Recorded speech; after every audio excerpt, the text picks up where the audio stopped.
Isang magandang hapon na naman sa ating mga bro. May susunod na naman tayong project nito. Amplifier na naman, tapos na tayo dun sa TV. Samwo naman ito na amplifier na 602 USB/BT. Ito yung may Bluetooth din na mga bro. Hindi siya concert ha, Samwon. Hindi rin siya someone like you ha. Someone like you. Samon ang brand nito mga bro, nagbibiro lang. Medyo lagi tayo seryoso kasi minsan mas maganda magbiro nun minsan. Ang problema daw nito mga bro, ay sabi ng may-ari, kaya binuksan na nga namin ito, wala daw power. Kasi yung may-ari nito medyo marunong-runong din sa electrical, kaya tinrest daw niya, pumutok na yung fuse. Ngayon, nakatatlong fuse daw siya mga bro. Ganitong fuse ang nangyayari sa kanya. Sa tatlong fuse na kinabit niya, ganitong nangyari kay itim mga bro. Kaya sabi ko sa kanya, malamang shorted yung kanyang transformer. Kaya inaktual namin kanina mga bro, tinanggal na namin tong load dito sa main amp. Yung supply ng main amp, tinanggal na namin. Bali ang papaganahin lang namin itong transformer para maipakita ko sa kanya na sira talaga itong transformer niya mismo. Kaya nung kinabitan namin ng pinakita ko sa kanya kasi wala nang load. Kasi sabi niya baka dito lang sa main amp daw ang problema. Sabi ko kaya mas maganda tanggalin natin yung isang fuse ulit. Kaya sabi ko mas maganda alisin na natin yung supply ng kasi ng technique talaga niya. Na-share ko lang to sa mga baguhang nag-aaral pagka technician din mga bro. Pag once na duda ka dun sa transformer mismo, kailangan alisin mo yung supply ng pinaka mainboard. Pinaka main amp, alisin mo lahat ng supply. Bali ito lang papaganahin mo. Kasi kung shorted talaga, kahit maka 1 kilo kang fuse talaga, ganito mangyayari kay itim mo, kitang-kita.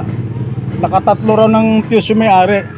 Kaya nung inaktual namin, tinanggal talaga namin yung pinaka niya, supply ng pinaka mainboard. Yun, pumutok pa rin yung fuse niya. Kaya sabi ko, shorted talaga yung pinaka transformer niya, wala nang iba. Kasi sinukat namin sa tester, shorted. Parang ayaw niya maniwala, kaya inaktual namin na sinuplayan. Yun, pumutok pa rin. Kaya yun, nagkasundo na kami, papalitan namin yung pinaka-transformer natin ito. Ang supply pala nito mga bro, titingnan ko lang ha. Yun, 31031 nga, nakasulat dito sa transformer niya mismo. Yan o. 31031. So, kailangan ipalit natin dyan, parehas or mas lamang konti or mas malapit. Hindi rin pwede supplyan natin na mas mababa masyado dahil medyo hihina. Mas maganda nga mas mataas pa dyan para mas matibay. Yung fuse naman sa secondary dito sa ating main amp natin, hindi naman pumutok. Sa tingin ko walang problema yung ating pinaka main amp dahil wala rin naman siya mga sunog na mga resistor. Saka maganda yung mga na dito mga bro, hindi siya kinalawang. Hindi katulad ng mga in-upload natin na mga nakaraan, grabe naglaglaga na halos yung mga resistor at mga transistor. Ito sa kanya maganda dahil medyo bago-bago, parang 2 years pa lang daw sabi nung may-ari nito. Kaya actual natin, palitan natin itong pinaka-transformer niya. At nagkasundo naman kami sa dapat pagkasunduan, kaya palitan natin yung transformer niya. Hanapin ko yung mga itatabi ko mga pinaglumaan, mas matibay kasi mga luma na transformer. Malamang itong transformer na ito sa tingin ko lang ay aluminum ito. Kasi lahat ng mga bagong transformer ngayon medyo alum talaga, bihira na yung tanso. Kaya palitan muna natin mga bro para malaman natin kung wala na ibang problema doon sa pinaka main amp nito. Samon na 602 pero 502 lang din to. Medyo tinasan lang pagkasulat nito kasi yung laman pang 502 lang. Lahat pati capacitor pati output pang 502 lang talaga. Medyo ginanahan lang magsulat ng mode tinasan lang. Saka may na to, Bluetooth, USB, yan meron. So palitan lang natin yung transformer mga bro para malaman natin kung yun lang talaga ang sira. Tuloy natin mga bro. Ito may nakita tayong transformer na dati ko mga tinabi mga bro na medyo na talaga yung pinaka mga mainboard. So try natin itong ikabit. Ito yung original niya, yung nakakabit na shorted. Ito yung sa kanya, basahin ko lang ha. Ang output nito ay 31031 mga bro. Tapos 12012. Kung sa atin naman ipapalit natin 32 na naman tayo, 32032, tapos 12012. Yung 9.5 dyan hindi natin gamitin. Ang gagamitin lang natin yung 32032 volts tsaka 12012. Susunod lang natin dito mga bro. Ito buhay ito na transformer, medyo kinalawang lang talaga yung pinakaano nito. Mga yung mga sa mainboard na ng mga parts, kaya subukan natin kabit ito kung malaman natin, kasi yung voltahe niya magkalapit lang naman. Yung original 31, itong papalit natin 32. Okay lang yan, 1 volt lang ang diferensya. Tapos yung 12012 kailangan parehas din, 12012 din yung sa kabila. Tapos yung 9.5 volts dito hindi na natin gamitin, kasi yun lang naman kailangan dun sa kabila. Susundin lang natin yung original na connection. Kaya kabit natin mga bro para malaman natin, nabulol lang naman tayo ron para malaman natin kung may problema pa ba yung kanyang min amp. Kasi hanggat hindi natin masupplyan yung min amp niya, hindi natin masigurado kung may problema or wala. Sana wala para matatapos na agad. Pero pag may problema pa, magto-troubleshoot na naman tayo. So try natin, ikabit muna natin para magkaalaman na. Diba?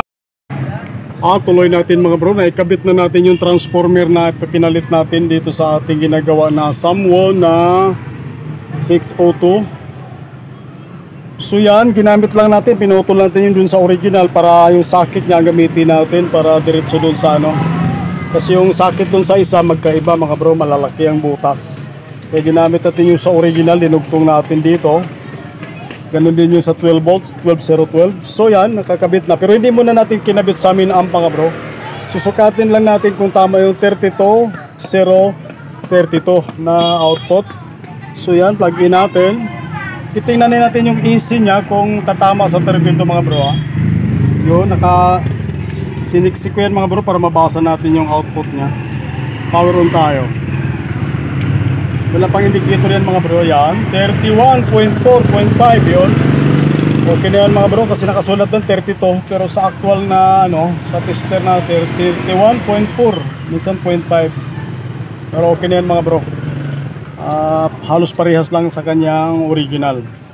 Yung gagawin natin, ikabit na natin sa pinaka-min amp nya. Alamin natin kung magka-power na or alamin natin kung may problema pa. So patayin muna natin Yan, patayin muna natin. Tapos kakabit, bunutin muna natin yung sa test pad natin ng tester. Teka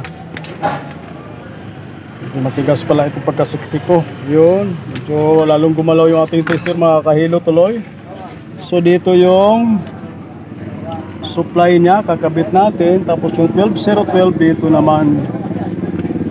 Tapos natin yung iba.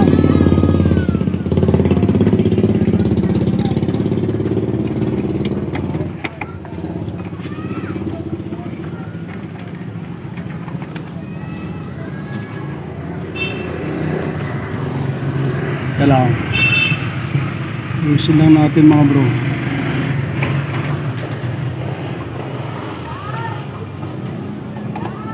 Yan, so nakabit na natin. Ayusin, double check lang natin para sigurado, baka may supply, socket, okay na. Itong wala naman itong connection na.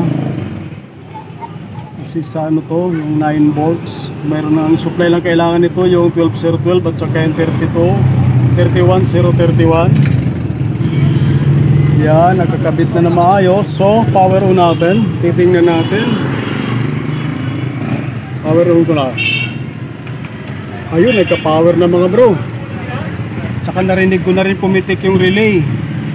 Yan, umikot na yung blower natin. Yan, makikita natin mga bro ay nagka-power. Patayin ko ulit Yan. Pakiramdaman natin yung relay nya. Ayun, nag-on na mga bro. So try natin lagyan ng speaker. Alamin natin kung tutugtog na ito. Gamitin natin yung USB dito kung babasa para malaman natin. So patayin muna natin mga bro. Katabitan lang natin ng speaker kasi para malaman natin kung wala ng problema yung pinaka-main amp natin.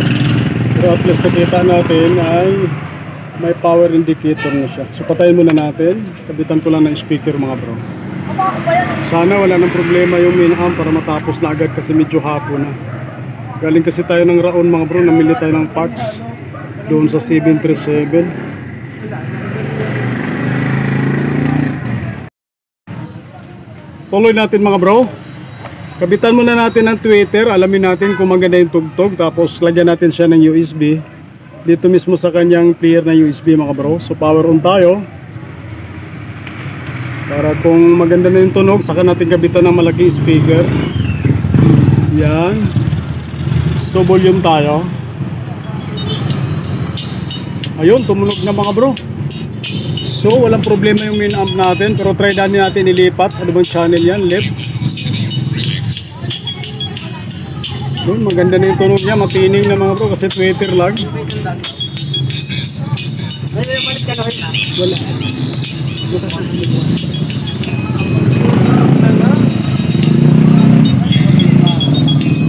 So lipat natin mga bro, try natin sa left channel yan. Left ba? Tama. Susundot naman natin sa right channel. Dito yung right niya, titingnan natin kung malinis na rin. Ayun, maganda rin. Ito yung right. Ito yung left. Ito yung right. Ito rin yung left. So parehas malinis mga bro. Kakabitan na lang natin ng malaking speaker para malaman natin kung maganda na talaga, para ma-final testing na natin. At least narinig natin na maganda na yung tunog niya. Buti walang trouble doon sa pinaka main amp niya. Kasi nakita naman natin wala din namang sunog talagang, at saka yung fuse hindi naman pumutok. So kabitan lang natin ang malaking speaker mga bro para malaman natin kung maganda yung kalapog nito. Patayin muna natin.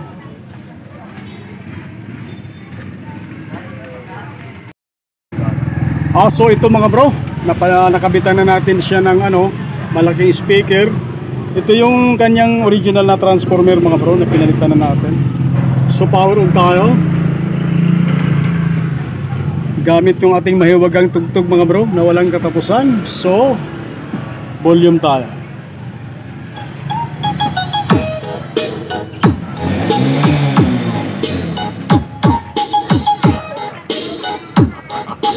Ivan the City of Remix.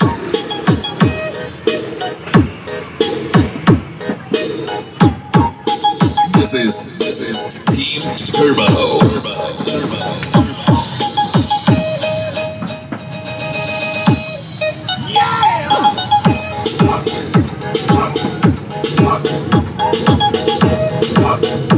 Medyo babad lang natin mga bro.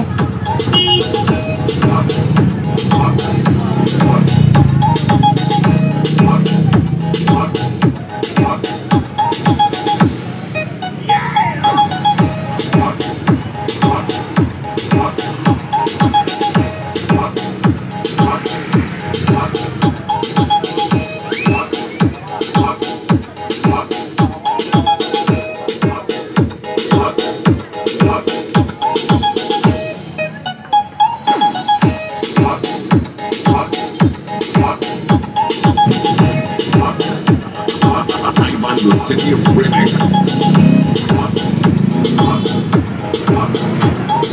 This is Team Turbo. Women's Audio Mobile.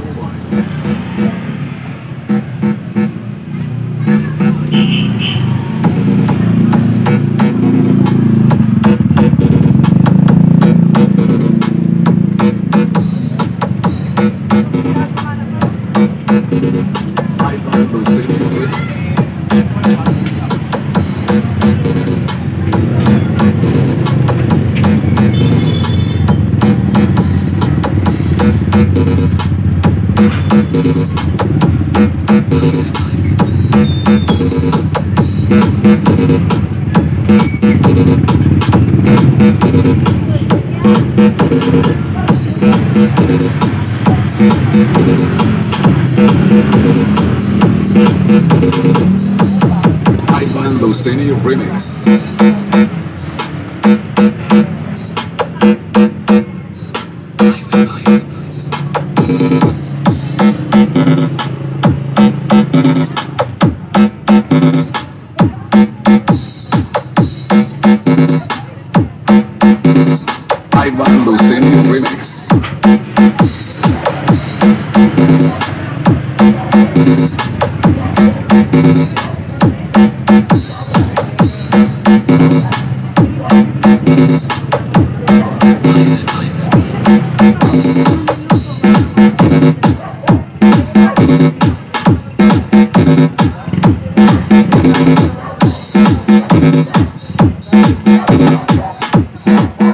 So, okay na mga bro. Maganda na yung Samuna 602 natin. Maraming salamat sa inyong panonood. At magandang hapon po sa ating lahat.